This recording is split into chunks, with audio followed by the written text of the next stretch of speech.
كل مرة أكيد بيكون في اختلاف أحسن وأفضل. وبرضو الحمد لله الجو النهاردة زي المرة اللي فاتت، جو جميل، جو فيه رياضة مع الخضرة الجميلة، لكن أكثر تنظيما وأكثر احترافية.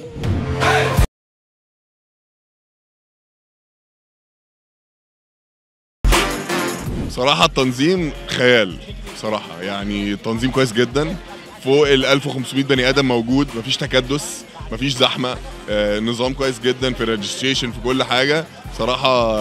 يعني تراي فاكتوري وتي ام جي او طلعت مصطفى، شابوه على التنظيم النهارده يعني. احنا هنا النهارده في مدينتي، لتاني سنة على التوالي بننظم مدينتي هاف ماراثون، حدث رياضي متنظم على أعلى مستوى، طبعا بالتعاون مع مجموعة طلعت مصطفى، بالتعاون مع وزارة الشباب والرياضة، وتحت رعاية معالي الوزير دكتور أشرف صبحي شخصيا، ودي حاجة طبعا ده شرف كبير قوي لينا.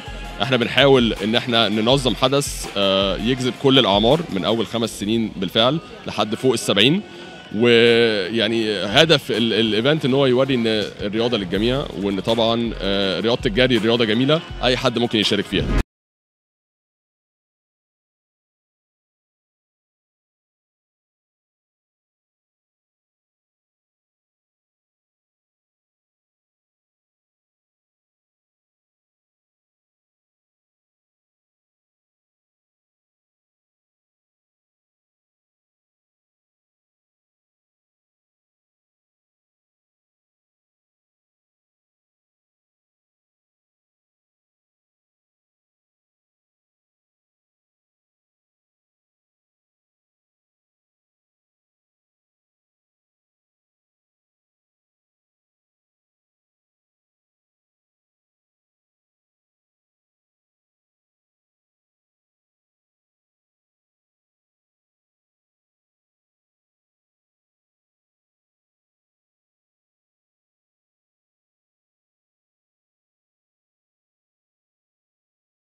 جدا التراك كان خطير بصراحه. محمود راغب، هنا من سكان مدينتي، سني 68.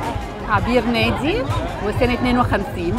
تميز هنا يمكن مدينتي الجو العام حلو قوي، واللاند سكيب حلو جدا جدا، والشوارع فيها شجر كتير والخضره منتشره في كل مكان يعني، والشوارع نظيفه جدا. المكان طبعا امبيانس جميل، والخضره والاسفلت نفسه مريح جدا في الجري، في اجزاء فيها elevation، ودي طبعا حاجه كويسه جدا في كل جاريه. Hello, my name is Anna Borovinskaya. I'm from America, from New York.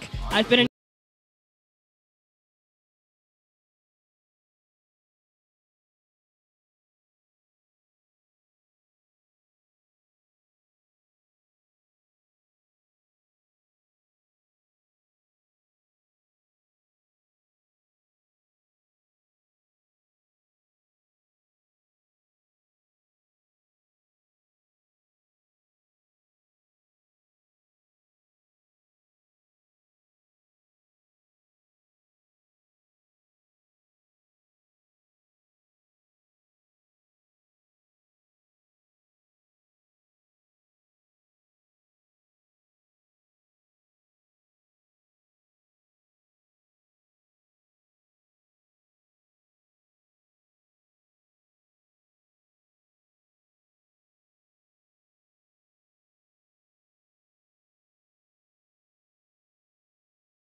be even better.